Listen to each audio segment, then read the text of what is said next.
Mm, Clase para... Como primeros elementos trascendentales para nuestro curso están primero, estar muy atento a la clase, ¿sí? Necesito, señores, su máxima atención. Necesito que ustedes cierren, por favor, sus micros. Necesito que ustedes estén completamente concentrados en nuestra clase.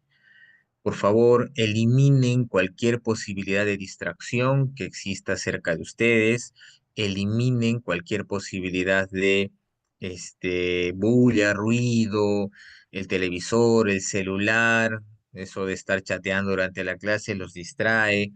Y si en la pantalla ustedes, además del curso, tienen ahí el Netflix o a lo mejor el Instagram, pues no va a surtir efectos. No vamos a desarrollar una clase de manera eficiente. Por favor, señores, esta clase es muy rápida, es corta, solo dura 1 hora y media y tenemos que atender muchos temas, tenemos que desarrollar muchos temas.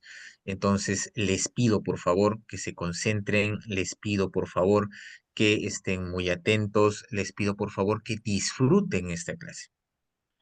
Hacia la mitad de nuestro curso les voy a preguntar si les gusta o no. Y yo espero que sí. La primera parte del curso es un poquito densa, eso es verdad, pero el contenido, los argumentos, la finalidad de este curso, espero y yo deseo de todo corazón que sea de utilidad para ustedes. Estos cursos de derecho financiero, yo los recuerdo en mi facultad, les estoy hablando de hace aproximadamente unos 30 años o más, eran cursos de relleno, eran cursos en los que los alumnos lo pasábamos fácil y se utilizaban normalmente como electivos para que, bueno, llenen nuestra cantidad de créditos y logremos nuestro cartón como abogados. El objetivo de este curso que vamos a desarrollar juntos es que tenga un contenido productivo, es que sea útil para ustedes. Es que cuando sean abogados recurran a los conceptos que estudiaron en el derecho financiero como mecanismos para ah, fundamentar una postura, como mecanismos para argumentar, como mecanismos de conocimiento particular del derecho. Entonces, yo los invito, señores, a que vivamos una clase agradable, a que vivamos una clase expectante, a que ustedes digan, qué bueno, hoy día es lunes y ya viene mi clase de derecho financiero. Los invito a que participen de ella. Esta clase no va a ser una clase de disertaciones. Esta clase va a ser una clase en la que vamos a interactuar ustedes y yo. De ahí la razón del por qué necesito que estén conectados, tanto en audio como en video. Va a ser una clase en la que todos vamos a conversar, vamos a hablar, vamos a opinar. Esa opinión no tiene que estar siendo fundamentada por ChatGPT, ni por Google, ni ninguna de las inteligencias artificiales que ustedes puedan conocer. Esos argumentos tienen que venir de vuestras cabezas. Y yo no necesito respuestas correctas. Yo lo que necesito es que ustedes me cuenten lo que piensan, que elaboren un argumento. Así se equivoquen, para mí vuestra respuesta podría ser positiva. En la medida en la que desarrollen un concepto que demuestre que han puesto en juego sus conocimientos. Y no que me muestren una búsqueda de Google o de cualquier inteligencia artificial en la que utilicen conceptos rimbombantes y elaborados que ni siquiera comprenden. ¿Correcto? Entonces, primer elemento de esta clase, participación, señores. No puedo participar si es que estoy distraído, porque al estar distraído voy a perder la hilación del contenido del curso. No puedo participar, va a ser imposible. No puedo participar si es que no le pongo voluntad al curso, si es que no le pongo ganas al curso. Entonces, necesito que ustedes se conecten y se desconecten del WhatsApp, del Instagram y de cualquier otra red social. Durante esta hora y media, por favor, olvídense del universo. Sé que el Papa está muy enfermo, que ayer fueron la premiación de los Oscar, que ya viene la primera carrera de la Fórmula 1 y una serie de situaciones más. Pero por esta hora y media, ustedes y yo nos vamos a olvidar del universo entero y vamos a vivir una aventura conociendo lo que es el derecho financiero. Y les aseguro que no se han de arrepentir y les aseguro que lo van a disfrutar. ¿Correcto? Entonces, me gustaría tener vuestro compromiso de que vamos a dar todo de ustedes para que este curso sea agradable. También podemos conversar, podemos distendernos, por ahí una broma respetuosa. Sí, no hay ningún problema, pero siempre, y pongo un marco en este concepto, respetuoso y siempre bajo un concepto de búsqueda de conocimiento en materia jurídica. ¿Correcto? ¿Algún comentario?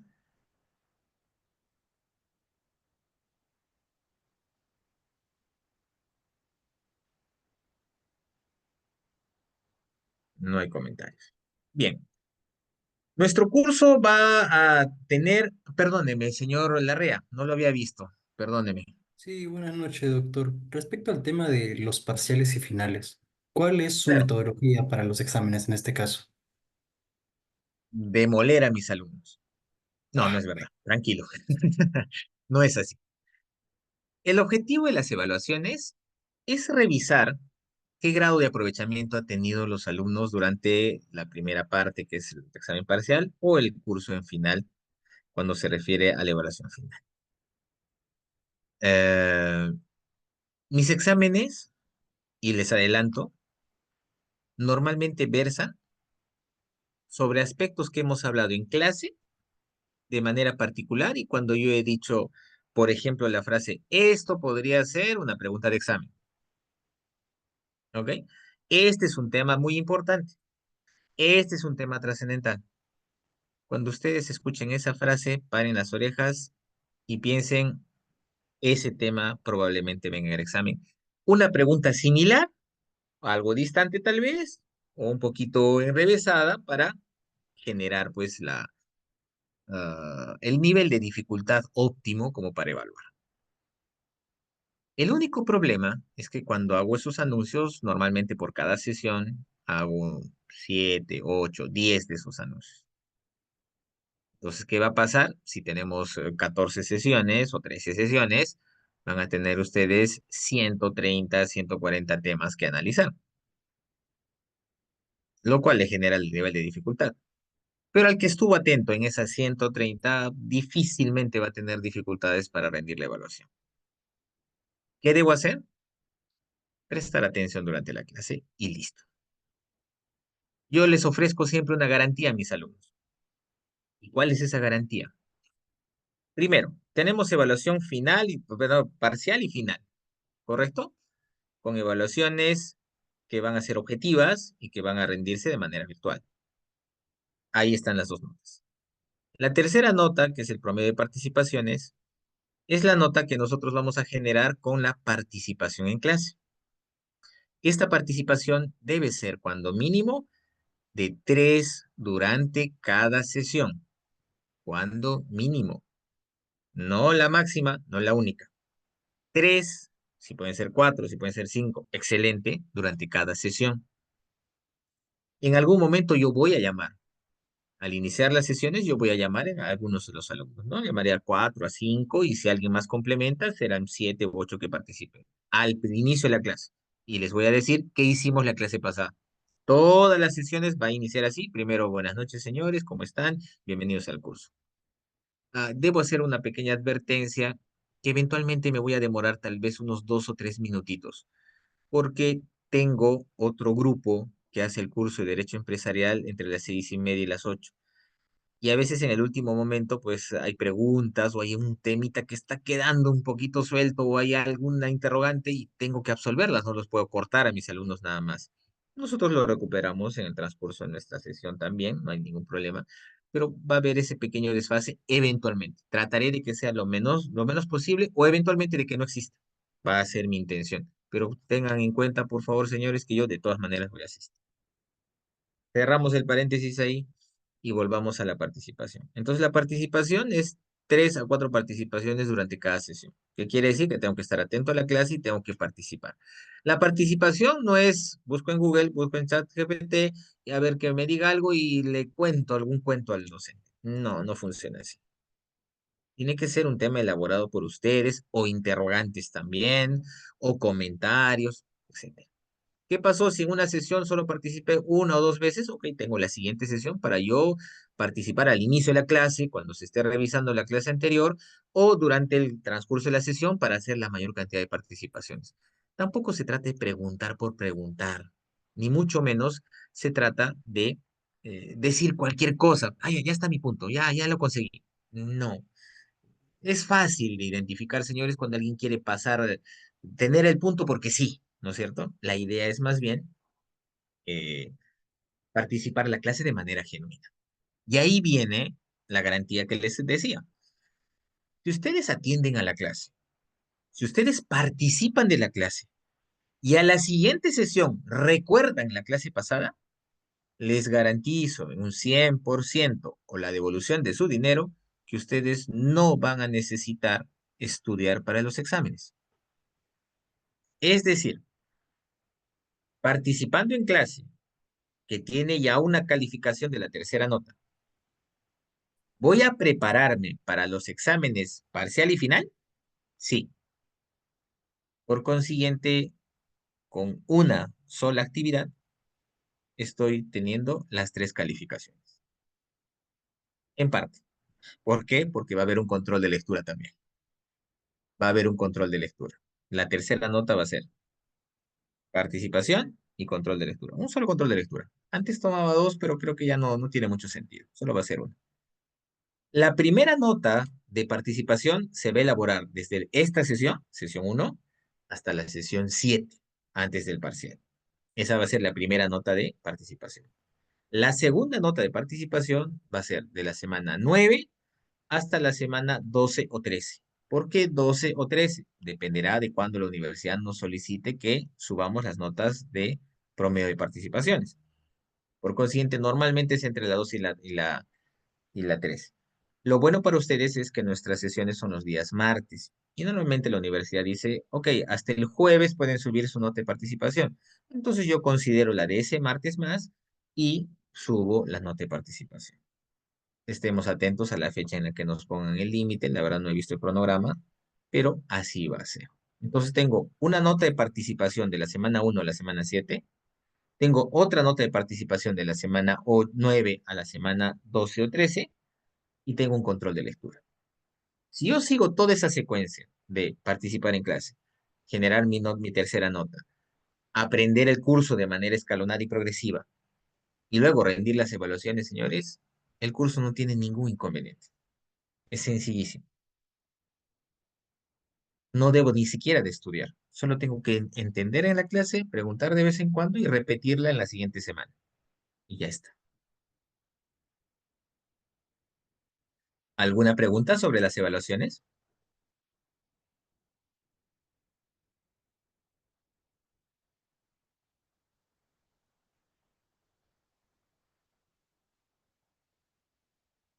Señor Larrea. ¿El formato de sus preguntas viene con enunciados o es para marcar, para completar? ¿Cómo se presenta en este caso? De formas variadas. Normalmente van a tener que ser objetivas. Efectivamente van a tener que ser pruebas objetivas. ¿Por qué? Porque no tengo otra forma. O sea, alguna vez he intentado en este sistema virtual de hacer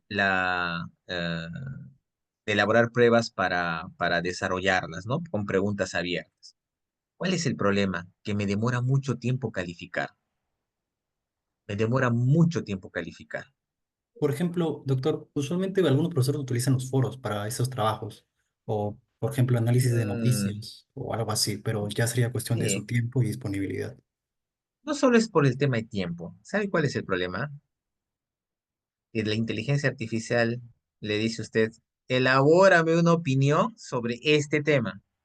Y en 15 segundos ustedes tienen todo resuelto. Y lo más triste es que muchas de esas respuestas se parecen una con otra. Entonces, demostrar que eso es así, pues no, yo prefiero que sea oral. aquí, con ustedes aquí al frente, de tal manera que vuestra participación es una muestra evidente de su conocimiento, de su raciocinio. ¿Por qué? Porque el foro, en este caso no es el papel aguanta todo, sino el teclado aguanta todo, pues, ¿no? Entonces pierde sentido. Esa es la razón del por qué no lo utilizo, ¿no? Entonces, en lugar de, porque a veces mis alumnos me dicen, pero solo hemos tenido un control de lectura y nada más. No, no hemos tenido un control de lectura. Tenemos una nota de participación de la semana 1 a la 8 que son 8 evaluaciones, y de la semana 9 a la semana 13 que son 4 más. Tenemos 12 evaluaciones durante el semestre, más el control de lectura, que son 13. Entonces, imagínense, oportunidades para que ustedes puedan explayarse, investigar, conocer, aportar y aprender, que es el objetivo final de este curso, son muchas. Los foros no me generan esa certeza, señor Larrea. Esa es la razón del por qué no lo... Entonces prefiero que sea oral, prefiero que ustedes conversen conmigo permanente. ¿Alguna otra duda o comentario? Por ahora todo claro, doctor, gracias. Gracias, señor Larrea. ¿Alguien más? Bien. Entonces, ya conocen el mecanismo de calificaciones, son normalmente pruebas objetivas, a veces es con enunciados, a veces es con verdadero o falso, a veces es para completar. La verdad que los exámenes yo los elaboro una semana antes de la evaluación. No los tengo con anticipación. En ese momento elaboramos. También depende mucho, y esto es importante, el nivel de profundidad al que quiera llegar el grupo. Hay grupos con los que yo desarrollo inclusive temas que ya no están en el sílabus, es decir, ampliamos un concepto o eventualmente durante la clase tomamos una dirección diferente. Recuerdo mucho que estábamos hablando sobre la guerra de Ucrania el semestre pasado y sobre los efectos en las finanzas públicas en los países sobre temas de la guerra. Y surgió esto por el comentario de un alumno que estaba muy interesado en el tema y qué pasaba si en el Perú hubiera una guerra, que cómo financiamos y esto y aquello. Y nos fuimos en una clase por ese camino y desarrollamos temas que son muy interesantes, pero a partir de los comentarios que hacen mis alumnos. Entonces, ustedes, señores, son promotores de que nosotros podamos abordar temas más profundos, que podamos desarrollar algunos temas interesantes. ¿Alguien más?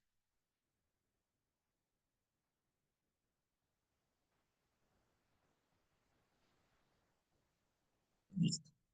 Bueno, ah, los mensajes por chat no siempre los puedo ver con mucha prontitud, ¿sí? Yo prefiero que abran sus micros y me comenten algo que fuera importante de verlo. Ok, el señor Rivas nos dice que tiene problemas con su cámara. Por favor, resuélvanlo para la próxima sesión, ¿ya? Indefectible, señores, que vengan con la cámara prendida. Tengo 30 alumnos conectados y como que la mitad y eso menos todavía con cámaras. Por favor, señores, tengan la amabilidad. Entramos a esta sesión con cámaras encendidas, ¿sí? Con cámaras encendidas. No tengo a toda mi clase con la cámara encendida. ¿Qué cosa queremos hacer? Queremos hacer de esta una clase virtual lo más parecido a una clase presencial. Para yo poder advertir si mis alumnos están tomando atención o no están tomando atención, yo tengo que verles a la cara. Veo que algunos de ustedes tienen, por ejemplo, su cámara y solo les veo la frente o las cejas, ¿no? O sea, no me ayuda mucho. No es, imagínense que yo estuviera así, ¿no? Muy bien, señores, vamos a hacer la clase y tal. ¿No? Ustedes dirán, ¿y mi profesor desapareció o es muy chato? ¿Qué pasó? Entonces yo necesito verles el rostro para saber si me están tomando atención, si están distraídos. Sus ojos y sus pupilas me dicen que en qué están, si están viendo el chat, si están viendo no sé, Magali TV, si están viendo cualquier otra cosa, ¿no? Entonces yo necesito que ustedes estén conectados a la clase. Por favor, ubiquen adecuadamente su cámara, iluminen adecuadamente el espacio donde se encuentren, esténse cómodos, si desean algo de tomar, ténganlo en la mano. Algo de comer sí es un poquito complicado porque los distrae y nos antoja a los que no lo estamos comiendo, pues, ¿no? Entonces son dos cosas por las cuales no recomiendo nada de comer, además de que se duermen, ¿no? El que come inmediatamente va a querer dormirse y se le apaga el cerebro. No lo necesitamos así, ¿ok? Listo. ¿Algún comentario adicional? ¿Algo que quieran saber? ¿Alguna duda?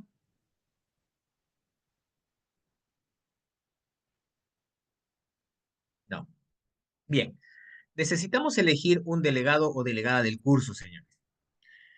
El delegado no es la persona que resuelve los problemas a sus compañeros, el delegado no es la persona que canaliza las ausencias, tardanzas o similares de sus compañeros. Cualquier tardanza o inasistencia la justifican conmigo por correo electrónico, exclusivamente por correo electrónico, el correo de la universidad, ¿correcto? No, no lo hagan por favor por la plataforma, porque a veces no estoy frecuentemente revisando la plataforma. Para estar en la plataforma tengo que revisar mi computadora. Entonces, el mensaje que ustedes puedan enviar eventualmente se puede perder.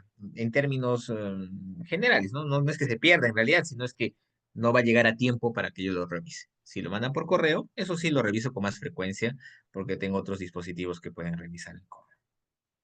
Eh, entonces, al delegado no tengo que llamarle 2 de la mañana, decirle por si acaso mañana no voy a ir a la universidad porque estoy enfermo, tengo fiebre. No, no. A el delegado déjenlo vivir.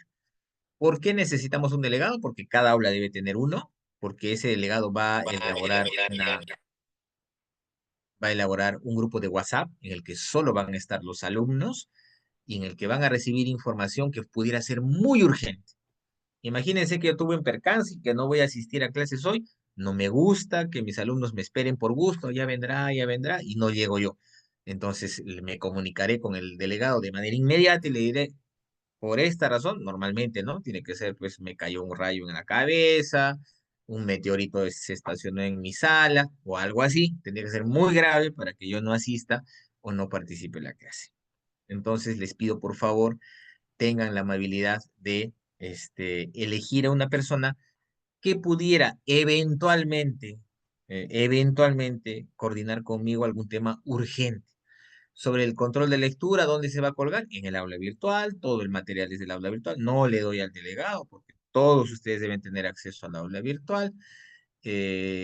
Cualquier comunicación que fuera de una semana a otra, yo la hago en el aula virtual también. Solo comunicaciones urgentes o muy inmediatas vamos a necesitar al delegado. Nada más parece. ¿Alguno de ustedes desearía ser delegado?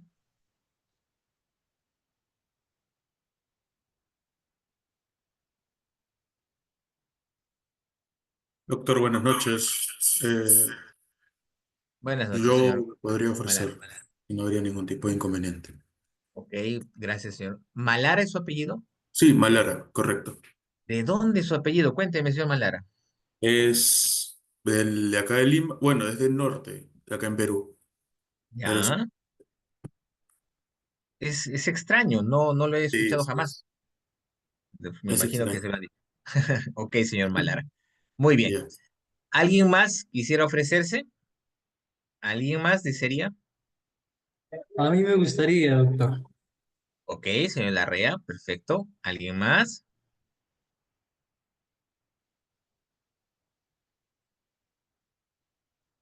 Listo. Entonces tenemos dos postulantes. ¿Ustedes, señores, se conocen? ¿Conocen al señor Larrea y al señor Malara? ¿No? Entonces les voy a rogar, por favor, en 3 minutos, señor Malara, señor Larrea, empezando por usted, señor Malara, tengan la amabilidad de presentarse y comentar cuál es la motivación para que ustedes desearan ser el delegado del curso. ¿Ok? Por favor, Correcto. señor Malara. Buenas noches a todos. Mi nombre es Diego Malara. Soy estudiante igual que todos ustedes de Derecho. Ya anteriormente he sido delegado en algunos cursos, más que todo presencial, y como también comencé la virtualidad, también he sido delegado virtual. Estoy dispuesto a apoyarlos a todos, sea tal cual por todos por igual, e igualmente en comunicación directa con el profesor, crear grupo de WhatsApp, si en caso que hay que hacer algunos, digamos, que se tiene que tomar alguna decisión o preguntarle al profesor, también podríamos hacer preguntas urgentes y si en caso tengan alguna consulta del curso que no hayan entendido algo, necesitan apuntes, también pueden contar conmigo. Eso sería todo. Muchísimas gracias. Muchas gracias, señor Malara. Señor Larrea, por favor, tenga la amabilidad. A ver, para empezar, bueno, yo me llamo Guillermo Carlos Arrega Gallegos, un gusto con todos ustedes. En lo que respecta al salón, pues debo confesar que solo conozco a tres personas de aquí que compartí ciclo, pero bueno, ¿qué puedo ofrecer yo? Bueno, por mi parte, disponibilidad en la medida de lo posible. Sé que este curso es relativamente nuevo. Personalmente lo estoy recién tocando y buscando información que es algo poco común a lo mucho en temas de economía. Pero respecto a lo que les puedo dar a ustedes, yo diría que primero es comprensión, porque yo sé que para un lectivo uno seguramente no se planifique tanto como cursos principales. Sin embargo, como ya lo vimos con el doctor, ya tenemos un formato preestablecido. Por tanto, al saber la dificultad que nos tienen en este caso, tenemos que estar preparados para ello. Por mi parte, yo puedo ofrecer una guía básica de lo que uno puede tener en clase consiguientemente y junto con ello un consejo y fuentes de información. Algo que a mí me agrada bastante de cursos que conozco a medias o no tan reforzados es utilizar diversas fuentes. Y en base a eso, poder darles ese apoyo. Dicho lo cual, aquí termina mi pequeña introducción. Con gusto. Gracias, señor Larrea. Ok, tienen una votación, señores. ¿A quién prefieren como delegado? Señor Malara, señor Larrea, por favor, voten.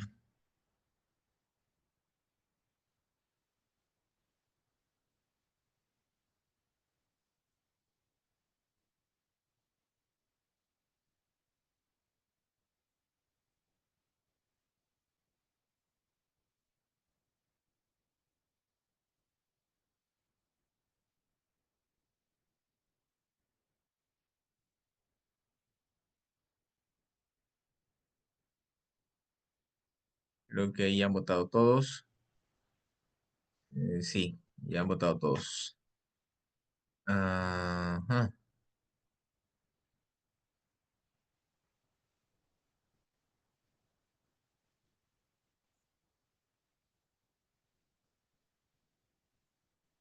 ¿Están viendo el resultado?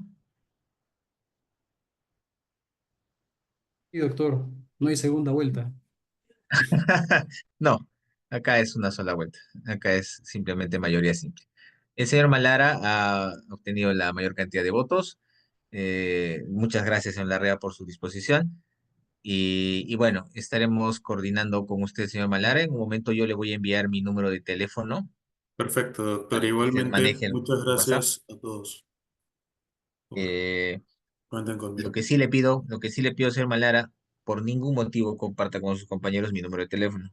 Yo no atiendo por WhatsApp, yo no atiendo por llamadas telefónicas, ¿correcto? Si alguno de sus Está bien, compañeros... doctor. Sí, ya he trabajado anteriormente con doctores y nunca había sido Sí, sí, inconveniente. sí, sí. Sí, por favor, usted lo maneja para temas completamente urgentes. Es un tema muy Correcto. urgente porque yo voy a ver el mensaje y voy a saber que es un mensaje importante, ¿no es cierto? Si es un tema urgente, lo atendemos ahí.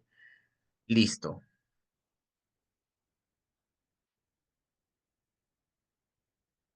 ¿Alguna pregunta aquí?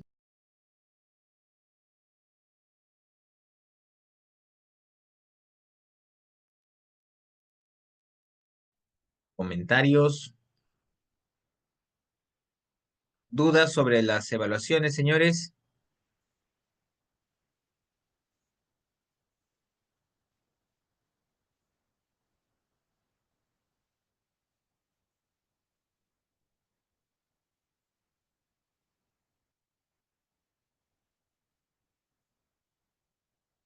Señorita, perdóneme un segundito, justo estaba abriendo el archivo. Señorita Cataño, dígame, ¿en qué la puedo ayudar?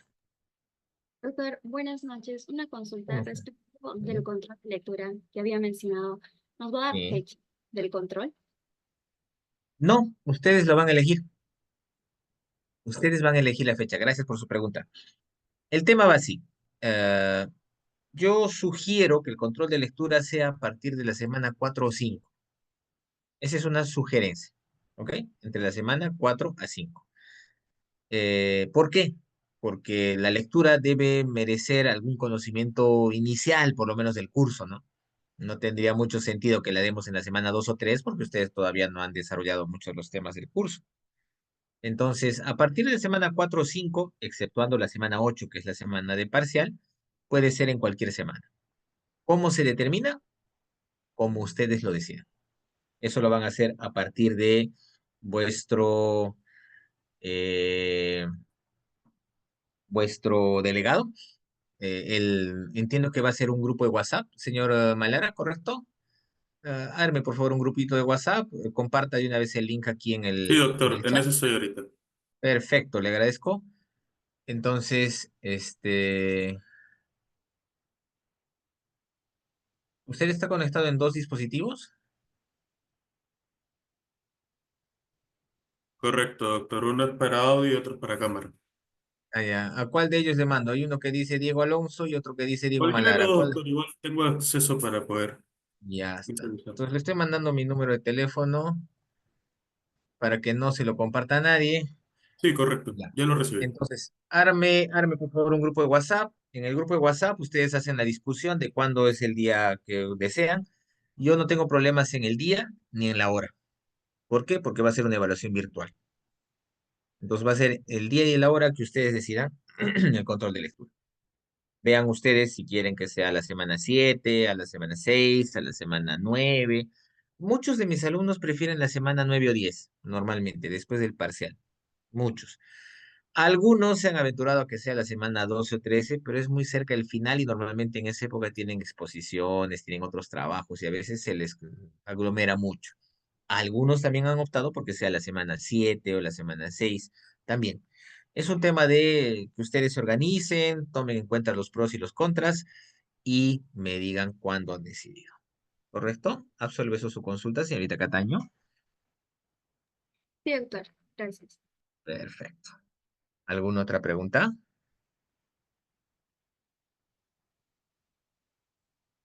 No. Listo. Lo que vamos a hacer ahora, señores, es revisar el sílabo del curso.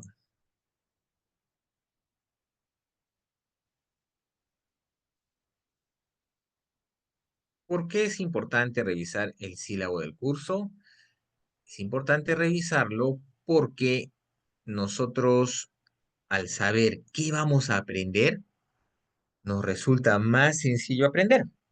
Es como tener una visión, ¿no? Es como ver el tráiler, pues, de una película, ¿no es cierto? La sinapsis, el resumen, ah, sí me va a gustar, no me va a gustar, inclusive algunas veces surgen algunas preguntas a partir de ello, ¿no? Entonces, les pido por favor tomar atención al sílabo. Si hay alguna consulta durante su desarrollo, igual preguntar sin ningún problema. Eh, no sé si ya lo he mencionado, pero cuando quieran hablar, levantan la mano y ya está. Yo les doy la libertad plena a ustedes para que ustedes puedan conversar conmigo en cualquier momento. Levantan la mano de manera virtual.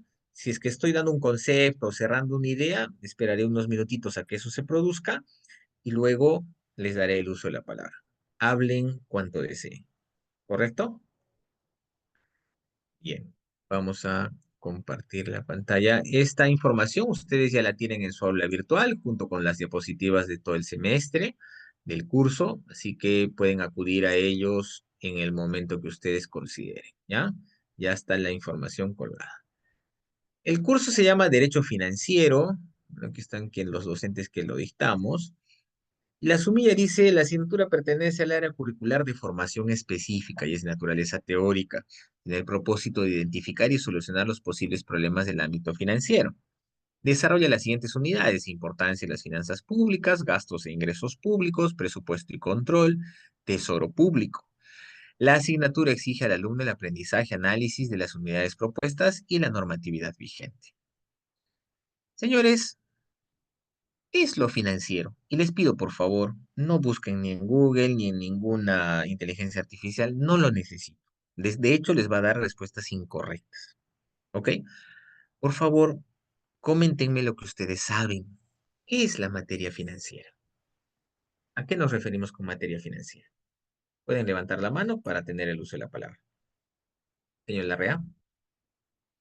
Una materia que se encarga del estudio de la conducción, el intercambio, la inversión de montos de capital, que está sujeta a volatilidad propias de mercados constantemente variantes y que lo más simbólico de ella es un banco y con ello todo lo que este mismo puede operar o operar entre sí porque hay muchos bancos en el mundo. Creo yo que eso sería lo primero que pienso cuando me dicen sobre lo que es materia financiera o las finanzas como tal. Ok. Si es que falta algo, me gustaría que me critique, doctor, o agregue. un compañero de aquí critique o agregue No otra se cosa. preocupe. Vamos a enriquecernos mutuamente. Este es un proceso de aprendizaje en conjunto. Yo escuchaba ayer a Ramón García, es un actor muy conocido. Bueno, tal vez para ustedes no tanto, para la gente de mi generación sí. Eh, y él decía que dictaba clases, él dicta talleres de actuación. Y él decía, a estas alturas de mi vida es muy poco lo que enseño y es mucho lo que aprendo. Un tipo que ha dedicado 40 años de su vida a enseñar. Y es la verdad, los docentes aprendemos mucho. Entonces, los alumnos también, porque es un proceso de aprendizaje mutuo.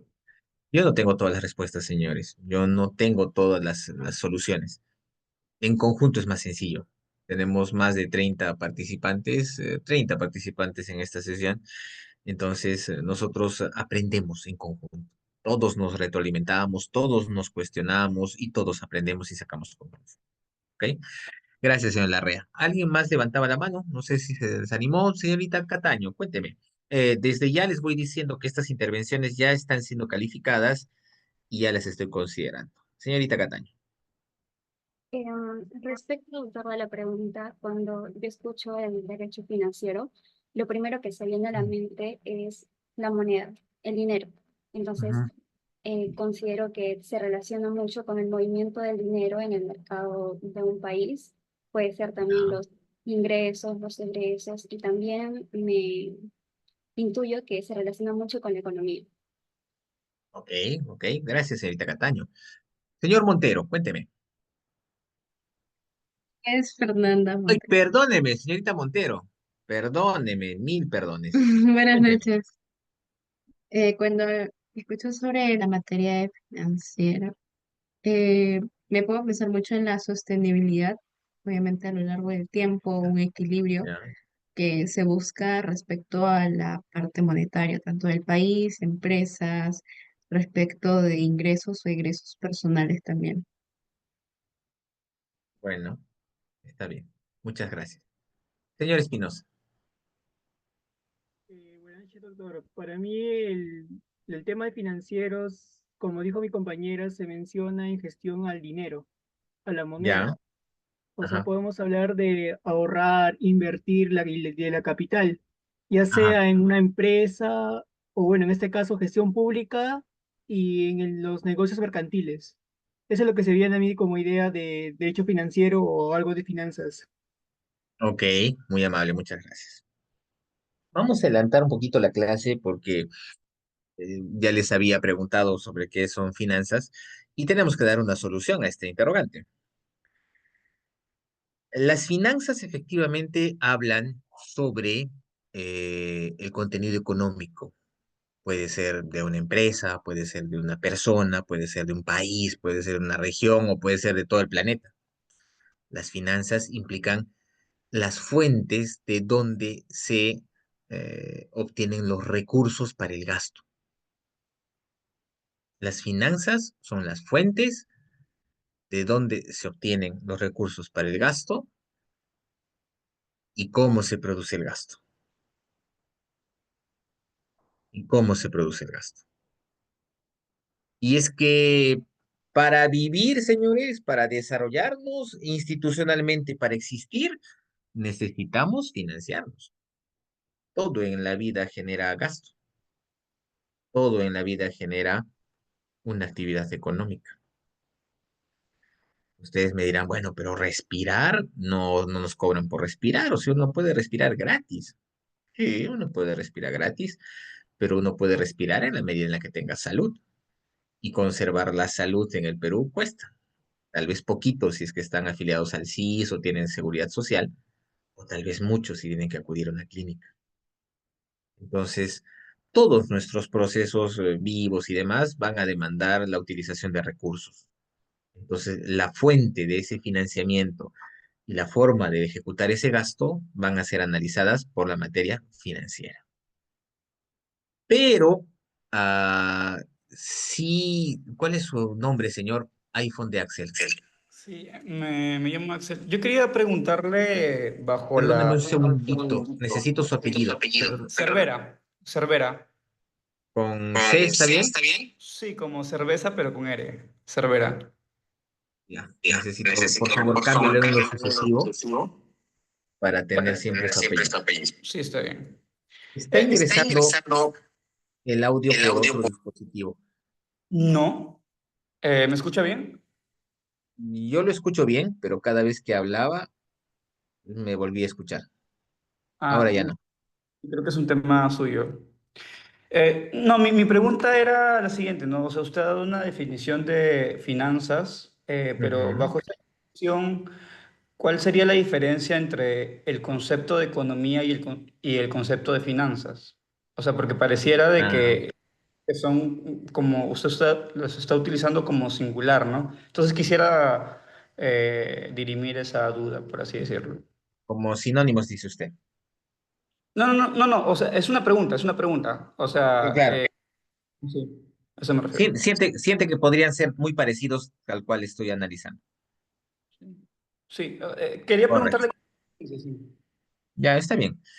A ver, las finanzas, como les decía, analizan la utilización de los recursos, tanto en su origen, en en la búsqueda de ese financiamiento, de esa utilización de recursos para lograr un fin, como en la forma de la ejecución del gasto, es decir, en la forma en la que se van a utilizar esos recursos, ¿correcto? La economía es una ciencia que estudia la producción y el comercio. La economía es una ciencia que estudia la producción y el comercio. ¿Con qué finalidad? Con la finalidad de predecir hechos futuros.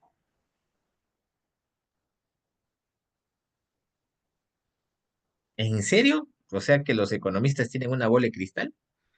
No es tanto así, pero fíjense ustedes, cuando ustedes ven a un economista en la tele, si es que ven todavía la tele, ¿no? Porque ustedes se informan ya por el chico de las noticias y no por los canales de noticias.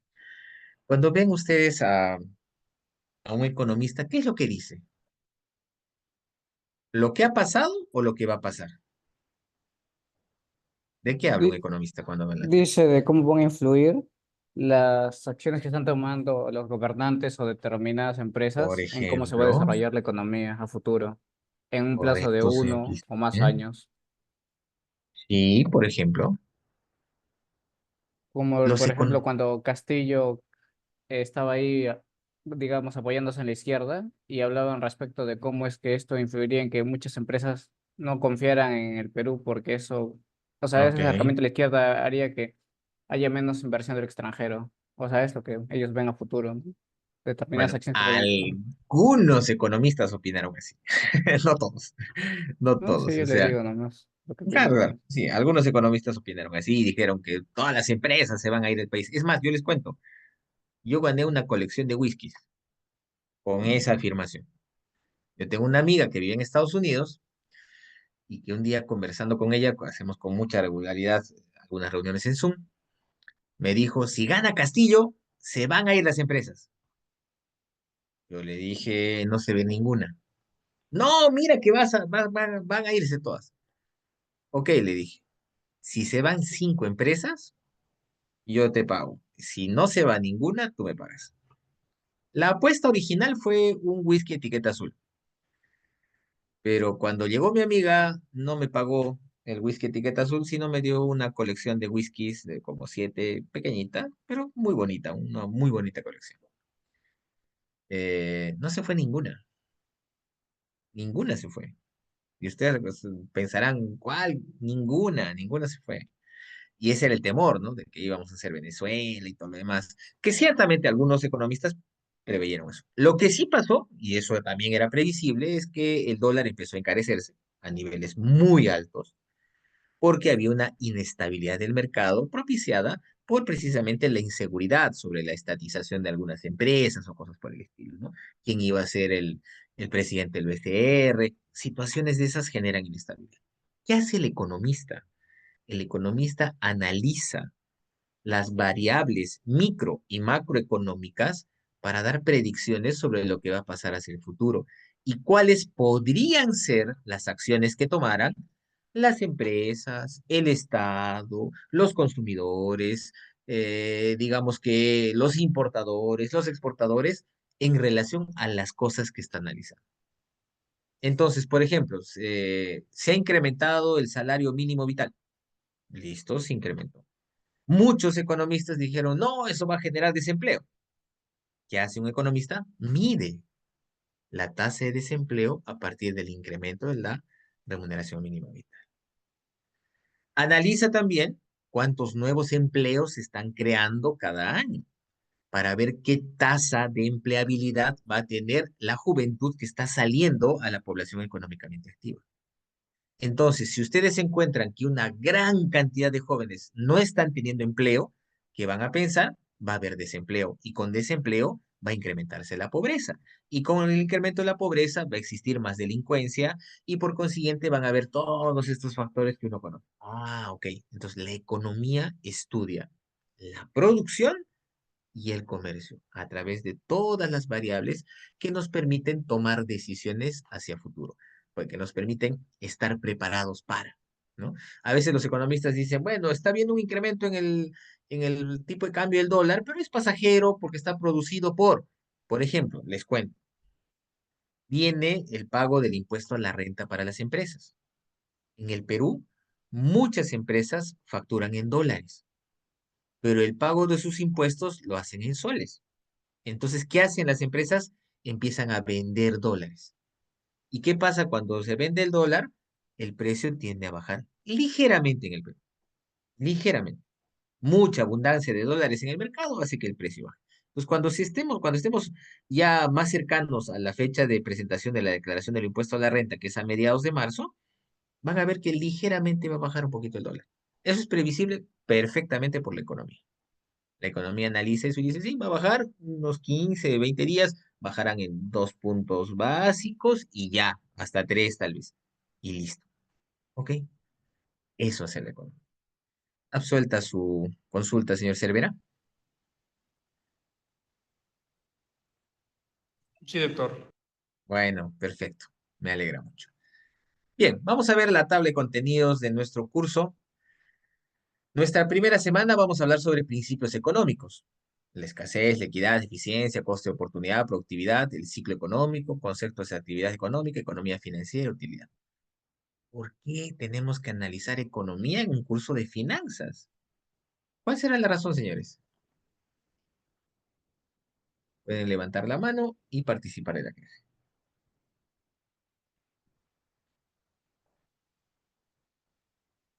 Ya les he dicho qué es la economía, o sea, normalmente pregunto esto sin haberles dicho siquiera qué es la economía.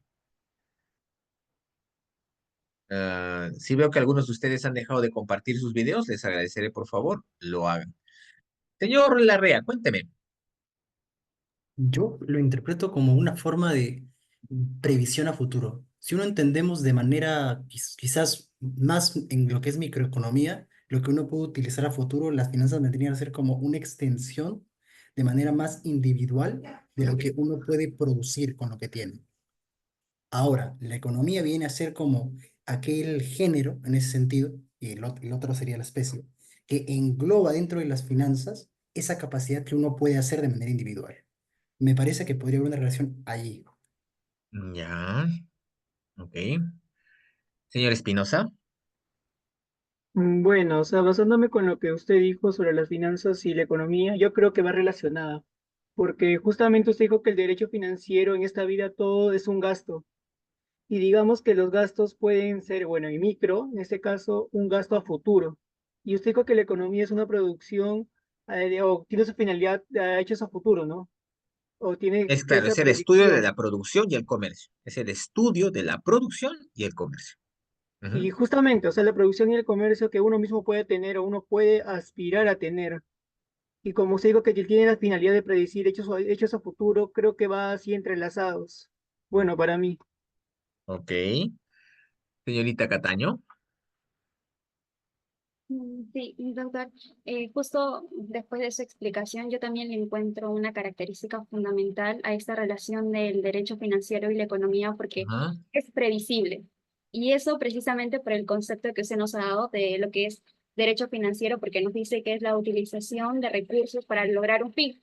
Y por el otro lado nos dice que la economía estudia la producción y el comercio a través de todas las variables que puedan afectarnos a futuro. Entonces, Ujú. esta característica en común es para que, digamos, podamos prepararnos para los gastos que tengamos más adelante. Entonces, fundamentalmente es esta característica de prevenir. Ya, pero tome en cuenta que no he hablado del concepto de derecho financiero, sino he hablado de las finanzas. Ok. Finanzas. Derecho financiero todavía no. Ese es otro concepto. ¿Ya? Finanzas. Ok, gracias, señorita Cataño. Señor Sánchez. Sí, doctor. Bueno, pensando en el concepto de lo que es economía, que es la administración de los recursos, yo considero que la relación va en que, si bien la economía es la administración de los recursos, las finanzas ya es lo que yo hago con esos recursos, la organización de esos recursos, como mencionó. Ok. Yo no comparto el concepto de que la economía es la administración de los recursos. Porque ¿qué sería la ciencia administrativa? ¿Qué es la administración entonces? Ahí sí habría un problema, ¿no? ¿Qué cosa estudia la administración? La administración estudia la organización, la dirección, la gestión y el control. Organización, dirección, gestión y control. Es decir, todo el proceso productivo lo analiza la administración. ¿Para qué? Para buscar los recursos adecuados, para ordenarlos adecuadamente, para organizarlos como corresponda y finalmente para verificar que se esté haciendo óptimamente ese proceso. ¿No es cierto? Si usted me dice, yo soy el administrador de una obra, ¿qué tengo que hacer? Tengo que hacer que el ladrillo esté el día a la hora correspondiente para que se pueda construir las paredes. No puede estar mucho antes. ¿Por qué? Porque me va a ocupar espacio y a lo mejor en ese momento recién estoy quitando la tierra, no sé, estoy removiendo la tierra de la construcción. Y el agua tiene que ser exacta y la cantidad, y los trabajadores y los obreros tienen que ser los necesarios y además expertos y conocedores. ¿Se da cuenta? Eso es la gestión, eso es la administración. Organiza, gestiona y después controla, verifica. Oye, ¿llegó la cantidad de ladrillos exacta? Eran 2 millares. Uy, llegó 1,5 millar. No, hay que verificar, entonces hay que exigir que regresen, que traigan lo que corresponde. Esa es la administración. La economía es la ciencia que estudia la producción y el comercio. Entonces, les cuento que hace 2 días está vigente la posibilidad de que exista un fenómeno del niño costero. ¿Por qué? Porque dice Senami que el calentamiento de las aguas, la ausencia de vientos y determinados comportamientos está generando la posibilidad de que se produzca un niño costero. Por eso que las temperaturas están altas y demás. ¿Esa generación de este fenómeno afectará a la economía o no? ¿Qué dicen ustedes? Sí, doctor. Que sí le va a afectar. ¿Cómo? ¿Cómo? En los alimentos básicos, ya que si bien el fenómeno del niño, las carreteras, bien es hecho que acá en Perú no están bien construidas y va a haber mucho más No. demora. Pero el para- niño costero nos muestra temperaturas altas, más no necesariamente lluvias. Ahora, en determinadas zonas seguro que las va a haber, en zonas de sierra como hasta ahora va a seguir existiendo. Los huaicos. Pero entonces, el niño costero lo que hace es temperaturas altas y esas temperaturas altas podrían afectar la economía. Sí, en el tema de alimentos, si es que hay cosecha de algún producto y no tiene el agua suficiente y hay un incremento de temperatura, sí podría afectar. Yo no sé exactamente qué. ¿Perdón?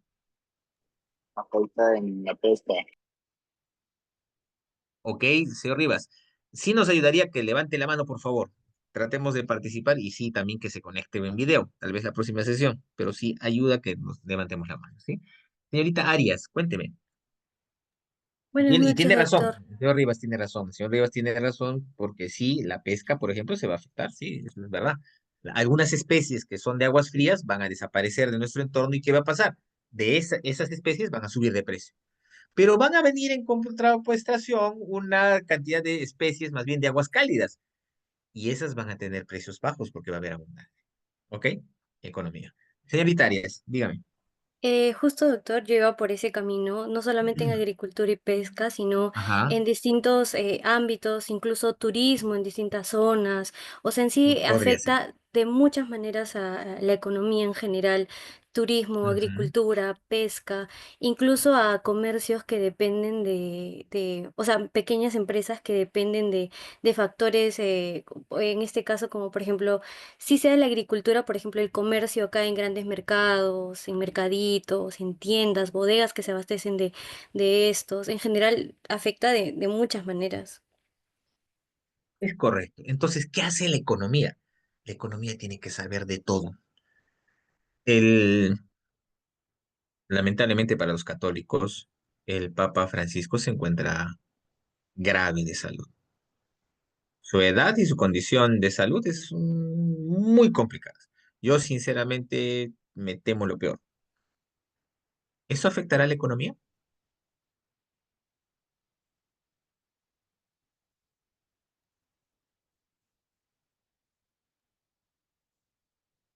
Pueden levantar su mano, quienes dicen sí, quienes dicen no, y piensen, o sea, no lo busquen en Google, no va a haber ninguna respuesta ahí. Imagínenla, argumentenla. Señorita Arias, cuénteme. Yo creo que sí va a afectar, ya que al ser una figura o sea, una figura tan grande que, no Ajá, sé, en este caso la religión tiene muchos ajá, creyentes, el ajá, que fallezca o algo puede generar un tanto de caos en la misma población. Muchas personas son muy escépticas, creen en el fin del mundo, en teorías conspirativas. Entonces, así sea eh, eso, la gran cantidad que tiene de apoyo la religión católica va a ajá. generar un tanto de inestabilidad y sí se va a notar en las finanzas. Aunque suene un poquito absurdo, pero creo que sí, sí se notaría. Tal vez no es el mejor argumento, pero ok, entiendo su posición. Señorita Cantaño, Doctor, yo considero que no, ya. porque con la muerte del Papa, las personas en un aspecto religioso se van a ver afectadas. Ajá, Digamos, no es como que las personas necesitemos necesariamente ese aspecto religioso, sino nosotros tenemos otros aspectos básicos como la alimentación, la salud, etcétera, etcétera. ujú, No nos va a afectar, considero yo. ok.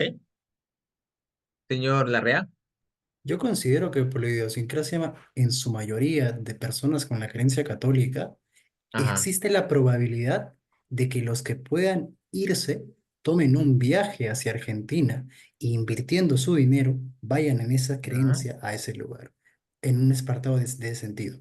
En el apartado conspiranoico que también puede pasar en un ujú, mecanismo de fin del mundo, en esa hipótesis, pues sí, ujú, hay personas que creerán esa capacidad o ese caos y en base a eso podrían hacer algún que otro vandalismo. Evidentemente esto en términos radicales puede pasar, pero no lo sostendría de manera perfecta, porque al fin y al cabo no es que sea algo perfecto como tal, una ciencia perfecta no lo es. bueno. Señor Espinosa, Yo creería que no. Más bien yo creo que en un cierta ha pasado, en un cierto modo más bien aumentaría. O sea, por ejemplo, en el caso de que el Papa le logre pasar o logre padecer y fallecer, yo creo ujú, que varios irían de viaje, por ejemplo, a Argentina o al mismo Vaticano.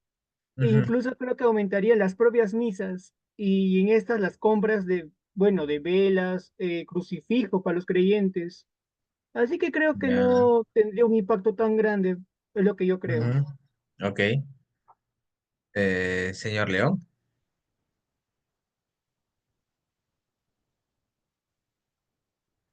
no lo escuchamos, señor León.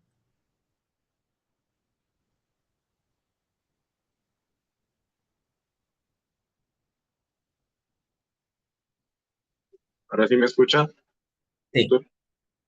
Sí, como le decía, como mi compañero, yo considero que en vez de afectar, habrá un beneficio, porque Ajá, poniéndonos en la peor situación, a lo mejor con el fallecimiento del Papa, ajá, incrementaría mucho el turismo y no solamente eso, mucha gente viajaría primero por el funeral del Papa y la elección del nuevo Papa. ujú, Entonces, muchos hoteles se verían beneficiados y como dijeron mis compañeros, muchos comerciantes o estos utensilios religiosos, pues, ¿no? ok, ok. Gracias. Señor Cervera. Bueno, mi posición en realidad es un poco ecléctica, por así decirlo. Yo Ajá, siento que puede pasar ambas situaciones. dependiendo de en dónde nos focalicemos en el análisis, ¿no? Ujú, Porque, por ejemplo, cuando el ejemplo más próximo que tenemos de algo así es la muerte de la reina Isabel I, cuando ella ujú, murió, que era la máxima, bueno, figura en el Reino Unido. ujú, Había una ley, por ejemplo, en Reino Unido, de que todos los billetes, las libras, tenían que tener la cara de la reina Isabel. Cuando ella murió y asumió el rey actual, ese papel moneda tuvo que ser, bueno, quemado, no sé si está bien el término que utilizo, y imprimir otros. Entonces, ujú. no estoy diciendo de que sea lo mismo en el caso del Papa, pero Nice. Ujú, quizá la figura del Papa esté ligada a ciertos procedimientos que generan algo económico, en este caso en el Vaticano, y quizá la ujú. muerte del Papa conlleve a un impacto negativo económicamente, pero también estoy de acuerdo con mis compañeros de que en otros aspectos el impacto puede ser positivo. Entonces yo creo que sería una conjunción de ambas cosas dependiendo del sector desde donde lo analicemos, ¿no? Esa es mi opinión con respecto a eso. Ok. Terminamos con el señor Aguilar.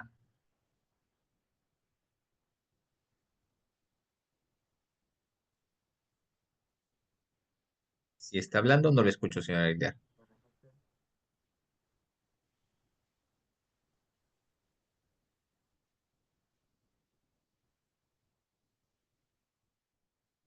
Señor Aguilar.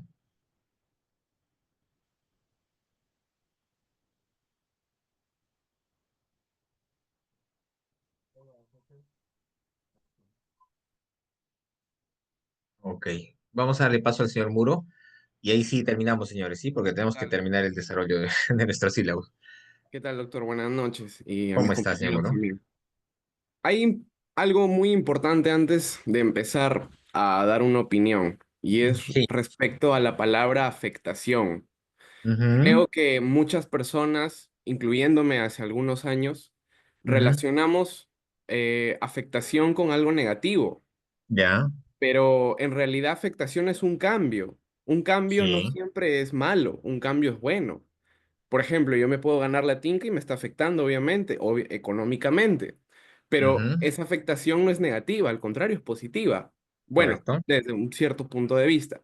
Ujú, Entonces, hablando del tema ya del Papa, toda figura reconocida mundialmente, ujú, sea por diferentes aspectos, buena o mala, ujú, siempre va a tener una afectación. Quizá no sea de manera global, o por ejemplo acá en Perú no la llegamos a notar tanto, pero lo va a tener que hacer. Por ejemplo, en viajes, en el turismo mismo. El turismo mueve demasiado el PBI de un país.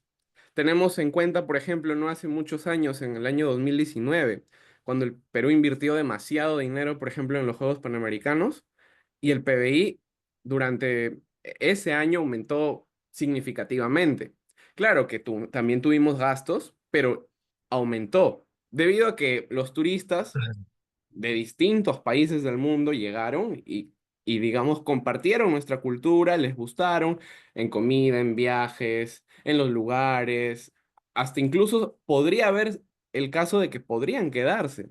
Ahora, en el caso del Papa, es muy interesante esa figura porque siempre un papa, o por no decir, usualmente son de nacionalidad distinta a la Ciudad del Vaticano. Tengamos en cuenta que es un estado, no es parte de Roma o de Italia. Ahora, entonces afectaría a, especialmente a dos países. Y que claro, como toda afectación, digamos, podría repercutir en sus países vecinos, en sus países cercanos. Tenemos ujú, Argentina, que está cerca a nosotros, la nacionalidad del actual Papa, en la Ciudad del ujú, Vaticano, porque siempre cada vez que eligen a un Papa, los feligreses, la gente católica que va, digamos, los fanáticos o los que siguen tal dogma religioso, asisten a ello. ujú. Entonces, definitivamente hay una afectación, quizá como vuelvo a decir, no tan significativa, por ejemplo, para nosotros Ujú. en Perú, pero en ciertos países sí. Y siempre sabemos que un granito de arena siempre hace la diferencia, entonces no podemos ser tan ciegos al respecto. Bueno, señor Aguilar, ¿pudo resolver el problema de su audio? Doctor, ¿me escucha? Ya, lo Ya. escucho. Sí, Perfecto. buenas noches. Disculpe, ya. Sigue un poco mal, le cuento. Sigue un poco mal. Ah, bueno, es mi internet entonces. No, creo que es más bien el dispositivo, pero a ver, intentemos. Es- me-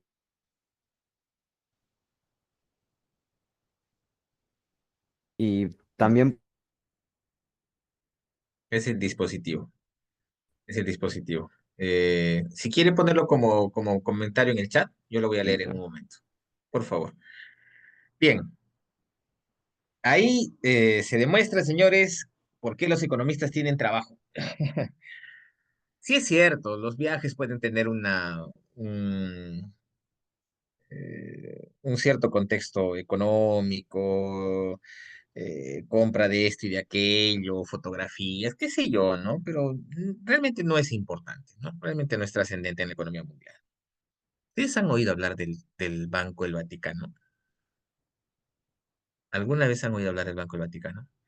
Pues el Banco del Vaticano es inmensamente poderoso.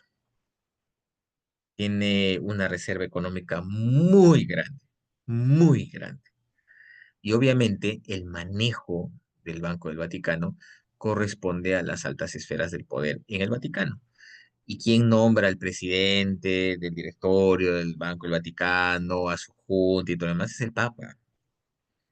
Dependerá entonces de qué papa sea elegido, porque dentro del contenido de la elección del papa no solo se analiza el aspecto de juventud o lugar de origen, no, no, también se analiza y los cardenales que van a estar en ese momento en la elección van a analizar cuál es su idiosincrasia, cuál va a ser su dirección. Piensen ustedes que la dirección que ha tenido el papado de Francisco ha sido bastante progresista. De hecho, quien se ha encargado como jefe de Estado en este momento en el Vaticano es una monja, por primera vez en el Estado Vaticano. Entonces, imagínense cuál es la visión de un jesuita y que venga alguien del Opus Dei, del Lumen Dei, o alguien tal vez un poquito más ortodoxo, pues las decisiones que se tomen a nivel de la filigresía,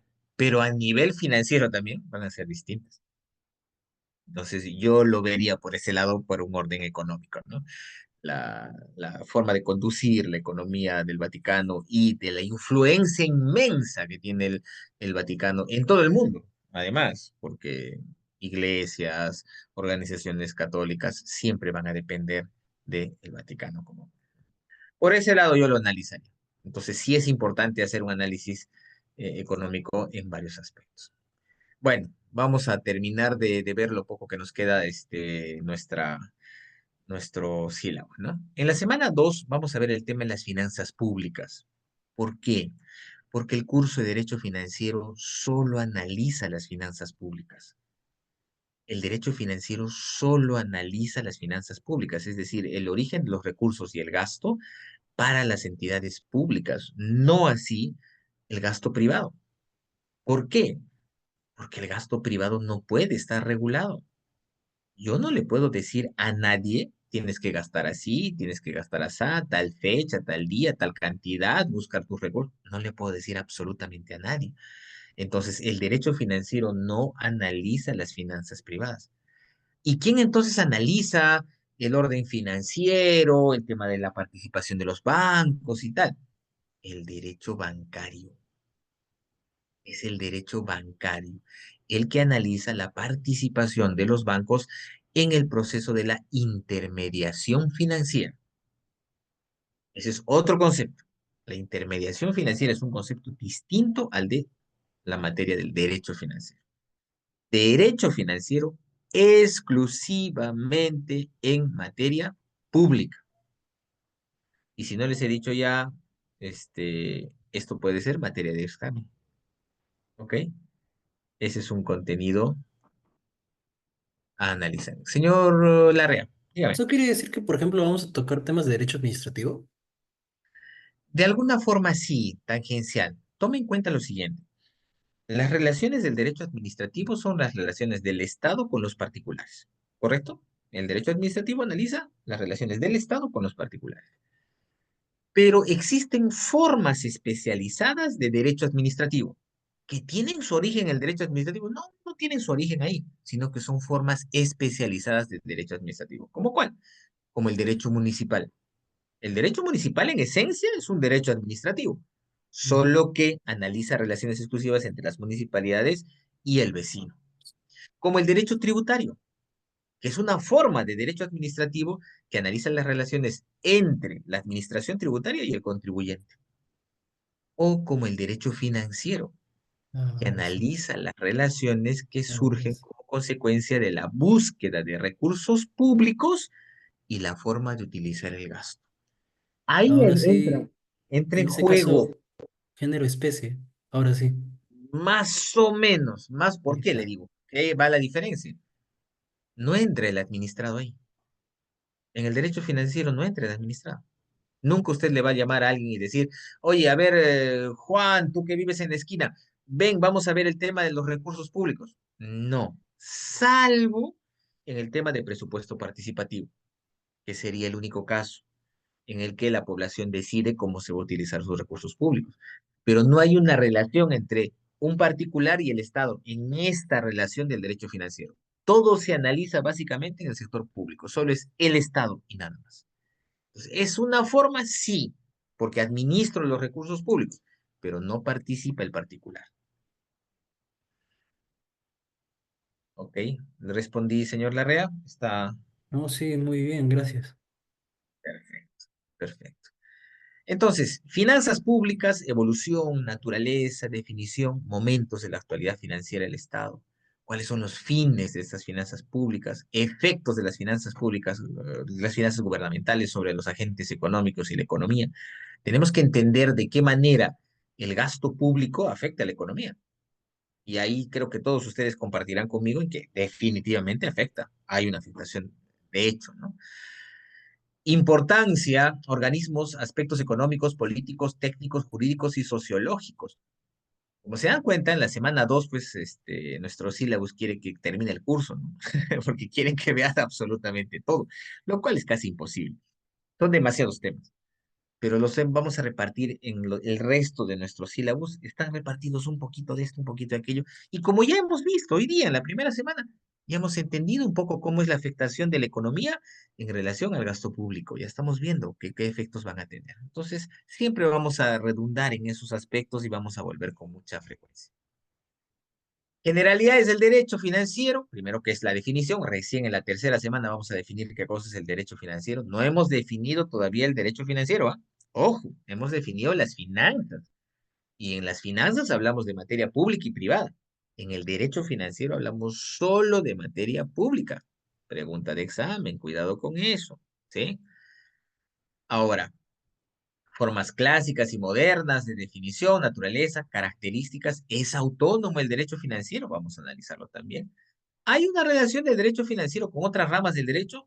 Vamos a ver si es que existe o no existe. Fuentes, ¿cuáles son las fuentes del derecho financiero? La normatividad financiera peruana, límites a las leyes financieras. ¿Las leyes financieras tendrán un límite? ¿Tendrán una potestad limitativa? Veamos, interpretación de las normas jurídicas en materia financiera, como sea. La semana 4 analizaremos el derecho financiero constitucional peruano. Yo personalmente no creo que exista el derecho financiero constitucional. Existe el derecho constitucional, que toca aspectos financieros. Esa es mi visión. No les digo que sea la vuestra. Argumentaré y les diré por qué lo pienso así. No podemos, yo creo que no podemos crear subespecialidades, pues no, la especialidad de la especialidad, ¿no? Derecho financiero constitucional, no. Existe derecho constitucional que trata de aspectos financieros. ¿O es que existe un derecho, un derecho parlamentario constitucional? ¿Existe un derecho del Poder Judicial constitucional? No, no existe. La Constitución analiza el Poder Judicial, analiza el Jurado Nacional de Elecciones, analiza la RENIEC, tiene un contenido en materia financiera, en materia económica, en materia tributaria. Eso de darle poniendo nombres a esas subespecialidades, ahí yo no estoy seguro que sea lo más. El derecho financiero constitucional peruano, antecedentes, la Constitución de 1993, instituciones jurídico-financieras. Eso sí es diferente. Hay instituciones jurídico-financieras, sí, y vamos a analizar algunas de ellas. Eso sí es diferente a la existencia de un derecho financiero constitucional. En la semana 5 hablaremos de los gastos públicos. ¿Qué cosa es el gasto público? Las definiciones, su naturaleza, características, la tendencia al crecimiento, al crecimiento. ¿Qué cosa es crecer? ¿Cómo define el crecimiento? Es crecer.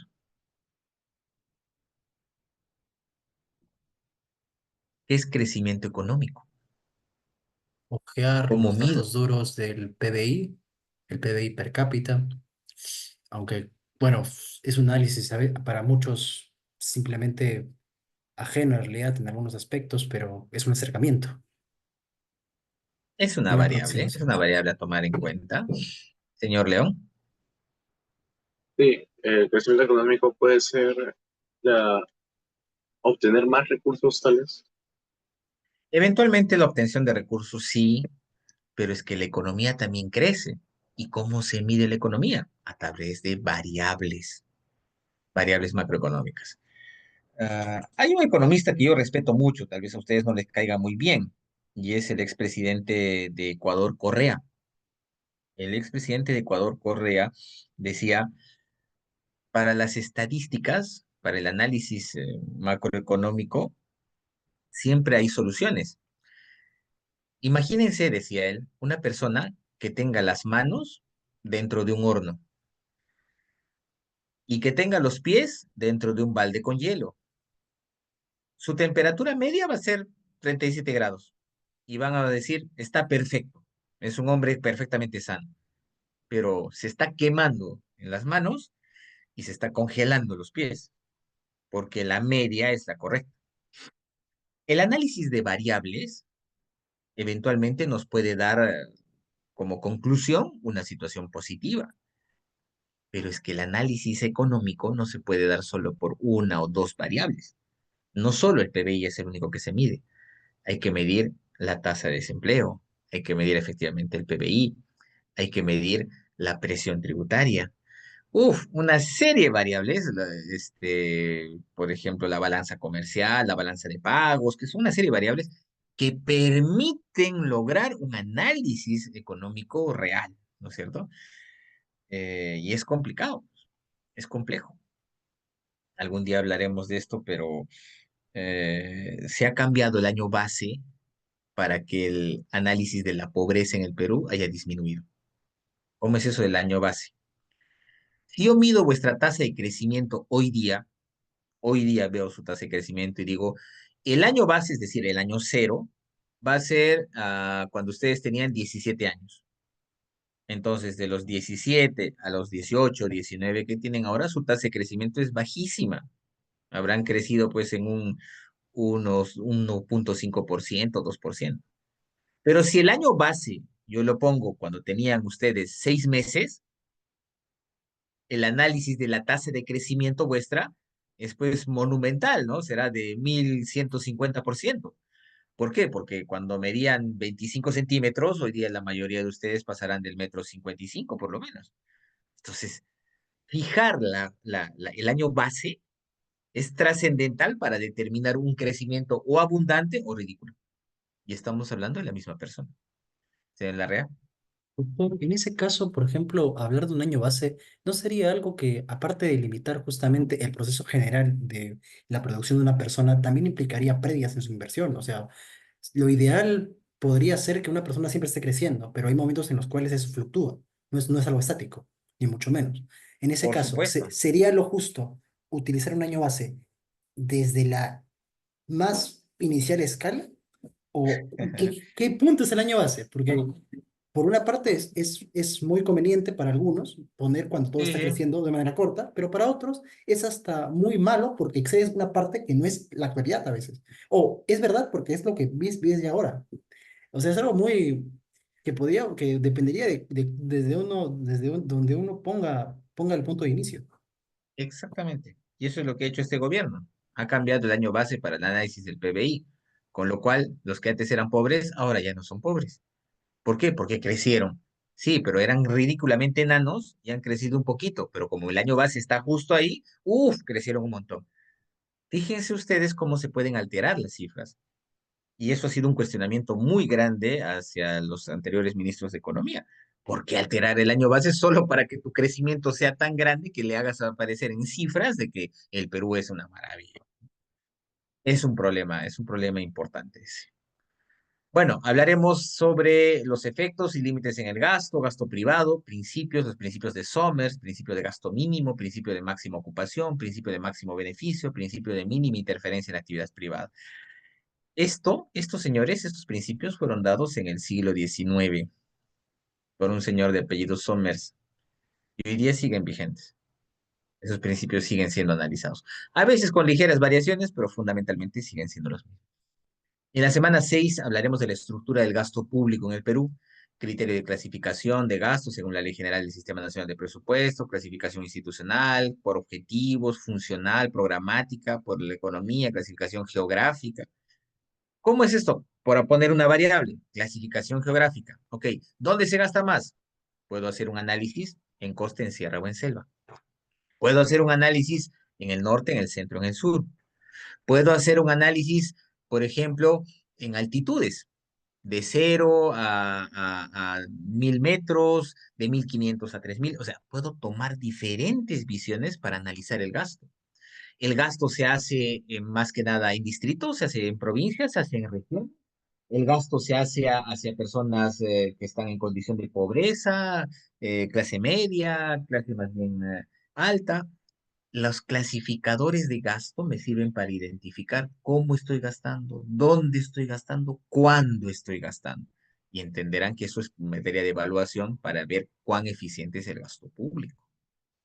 Generalidades del ingreso público, definiciones, características, ingreso público y ingreso privado, ingresos tributarios, ámbito de aplicación del tributo, impuesto, definición, naturaleza, características, clasificación, ingresos no tributarios.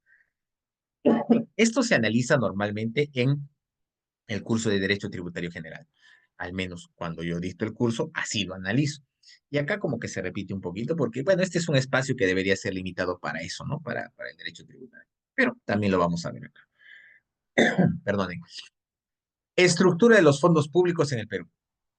Clasificación económica de los ingresos públicos, clasificación por fuente de financiamiento. Es decir, ¿de dónde viene el dinero en el Perú? Les adelanto.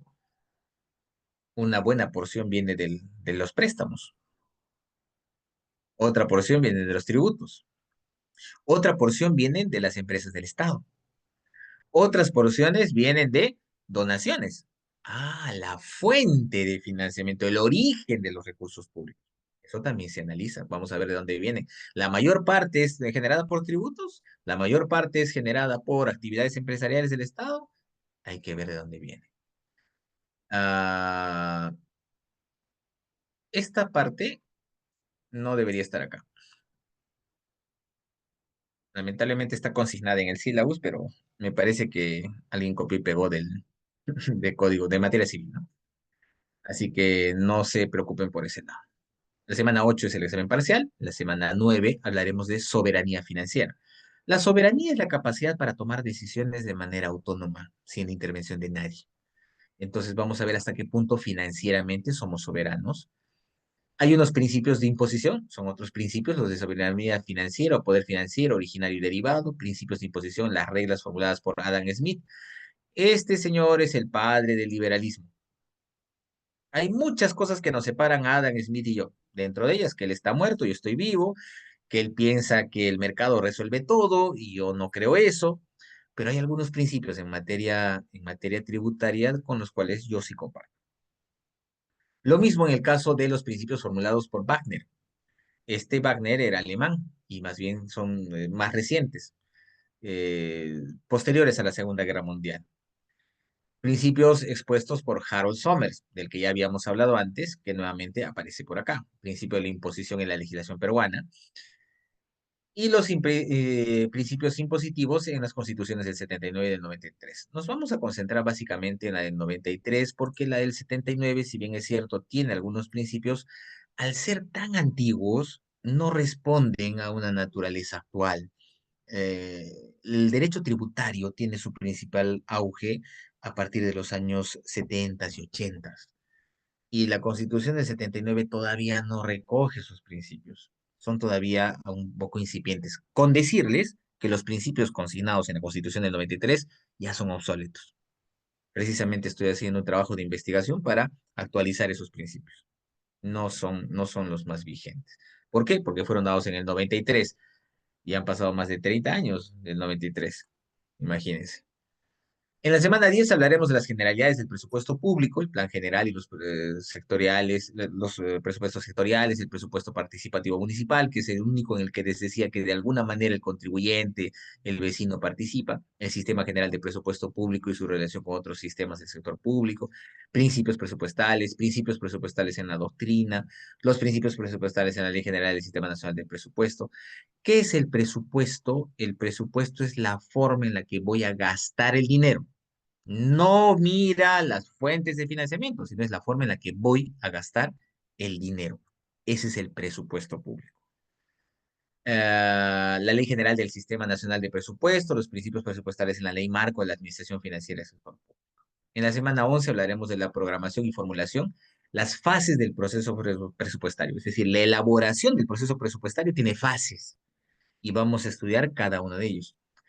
La aprobación, la ejecución, importancia, la evaluación, etcétera. En la semana 12 hablaremos de las generalidades del control presupuestario, es decir, se ejecutó a tiempo, se ejecutó en la cantidad necesaria, se ejecutó de la forma en la que estaba planificada, porque el gasto público es trascendental, es dinero de todos. Por eso es gravísimo que alguien coja un sol del Estado. Eso es gravísimo, no debe pasar.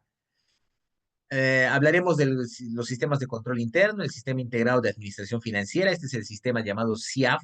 El SIAF es el que controla toda la gestión administrativa económica del Estado peruano. Todas las entidades del Estado utilizan el SIAF para ejecutar su gasto. Control externo y control público, el control externo, el órgano rector, que es la Contraloría General de la República, el Sistema Nacional de Control, que es el conjunto de órganos que controlan la gestión pública. La gestión pública en temas de contratación de personal, la gestión pública en el cumplimiento de las normas, pero también la gestión pública en las formas de ejecución del gasto. En la semana 13 hablaremos de la Cuenta General de la República. Esto es básicamente los estados financieros del Estado peruano. La Cuenta General de la República son los estados financieros del Estado peruano. En la semana 14 tienen que venir con pañuelos porque vamos a hablar de la deuda pública, de cómo nos endeudamos, cuánto nos endeudamos, quiénes aprueban esa deuda, de qué manera lo hacemos. Y cuando hayamos visto el presupuesto ya veremos de qué manera nos estamos endeudando para el 2025, ¿no? Cuánto de eso estamos endeudados. Y en la semana 15, que es la semana última, hablaremos de las generalidades del Tesoro Público. Vamos a definir qué cosa es, sus generalidades, las funciones del Tesoro Público y el Sistema Nacional del Tesoro Público, perdón, su definición, responsables, atribuciones. Ahora les vuelvo a hacer la pregunta. ¿Se aburrieron o les causó interés el curso de Derecho Financiero?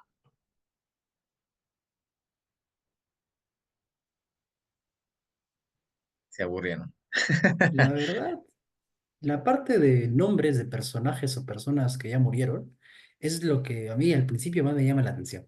La primera. Ya, está muy Sin bien, está muy bien. embargo, Doctor, lo que hay res- principalmente. res- doctor, respecto de la deuda de la que habló, vamos a Ajá. analizar aproximadamente desde cuándo, o sea, cuándo será la necesidad de deuda. O sea, desde que inició la República o un punto específico del siglo XX.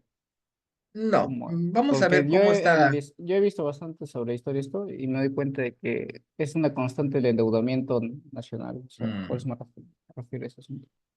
para más o menos adelantarle un poquito, no vamos a ver históricamente la deuda pública, sino vamos a ver cómo está regida la deuda pública, quiénes deciden, cómo se decide si hay deuda o no hay deuda. pero históricamente sí le puedo decir que la deuda pública del Perú nace el 28 de julio de 1821, ¿no? Ese día nace la deuda pública. Y un día les voy a contar la historia de cómo nace la deuda pública. La única vez que pudimos pagar la deuda pública fue en la época de Ramón Castilla, Bueno, con el guano, nada más. Y después nos volvimos a endeudar. O sea, la deuda efectivamente es parte de nuestra vida, ¿no? Es terrible. Pero históricamente no lo vamos a ver, sino minutitos, ¿no? Nada más. Doctor, y El gracias. análisis va a ser con la tierra. anécdota de Mosca Loca. Ah, que quería pagar la deuda ¿Sí? externa si lo dejaban libre. No, era del padrino, de Reinaldo ¿Era Rodríguez López. mentira? ¿Era No, de mentira? Reinaldo Rodríguez López, el padrino se Mm, llamaba. Era un narcotraficante. Mosca Loca fue más bien un delincuente que estuvo en el penal de... Frontón. No, hubo un motín en el penal Castro Castro Allá. y se televisó ese motín. Pero el que prometió pagar la deuda externa si lo liberaban era Reinaldo Rodríguez López, el padrino, en los años 80. Sí, él dijo, Gracias. yo lo pago. Bueno, esto es el curso de Derecho Financiero. La próxima clase tenemos que igualarnos un poquito porque, como ya se habrán dado cuenta, yo privilegio mucho el proceso de conversación porque eso da entendimiento, da conocimiento y dialogando nosotros podemos conocer más. Y fíjense que en esta clase nos hemos ido por un costadito. No quiere decir que lo que hemos hecho ahora hemos derivado. No, no hemos ido a la deriva. Hemos tratado de mantenernos en nuestro contexto, pero hemos tocado algunos temitas que son trascendentes para efectos de nuestro curso. Espero haberles generado un poquito de atención y haber llamado vuestro interés en este curso. No es aburrido, les prometo que no es aburrido. Y sí los invito a que ustedes intenten exponer sus ideas, equivocadas o no, para mí son válidas. Yo los tomo en consideración. Si se equivocan, está bien. Ninguno de ustedes ha nacido sabiendo caminar. Todititos aquí se han caído alguna vez. Se han levantado y han seguido avanzando. Solo se equivoca el que quiere aprender. El que no quiere aprender nunca se equivoca. Ese va a estar calladito todas las clases y no me va a decir esta boca es mía. Y obviamente no va a tener una calificación. ¿Preguntas, señores? Perdonen, por favor, haber usurpado 8 minutos de vuestra vida en exceso, pero teníamos que acabar el contenido del sílabus. ¿No hay preguntas? ¿Comentarios? ¿Dudas? Ok.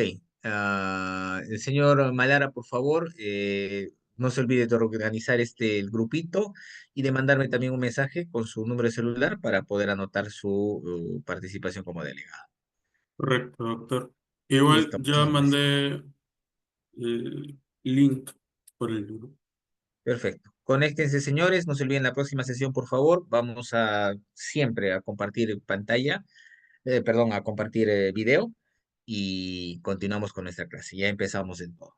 ¿Correcto? Un fuerte abrazo a cada uno. Espero que descansen en la noche y nos vemos el próximo lunes. Cuídense. Buenas noches.